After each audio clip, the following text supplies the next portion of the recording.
আজ শ্রাবণ মাসের 2 তারিখ শনিবার। বেণীমাধব শীলের ফুল পঞ্জিকা অনুযায়ী আজকের রাশিফল। মেষ, ভ্রমণের পরিকল্পনা আজ বাতিল করতে হতে পারে, সময়টা অনুকূল নয়। বৃষ, কর্মক্ষেত্রে উন্নতির সম্ভাবনা, কর্তৃপক্ষের প্রশংসা পাবেন। মিথুন, প্রশিক্ষণ বা শিক্ষাক্ষেত্রে ভালো ফলের ইঙ্গিত, চেষ্টা জারি রাখুন।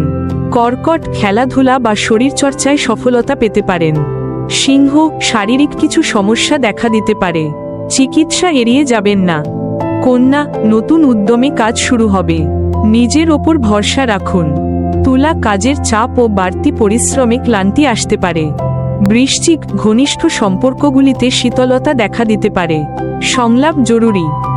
ধনু, অতিরিক্ত আবেগ বা ভাবপ্রবণতা আজ ক্ষতি ডেকে আনতে পারে। মকর, হতাশাজনিত চিন্তা বেড়ে যেতে পারে, নিজেকে সময় দিন। কুম্ভ, দিনটি আপনাকে অপ্রত্যাশিত লাভ এনে দিতে পারে। মীন, প্রেমজ জীবনে বিচ্ছেদের আশঙ্কা, ভেবেচিন্তে কথা বলুন। প্রতিদিন এমন রাশিফল পেতে চ্যানেলটি সাবস্ক্রাইব করে পাশে থাকুন।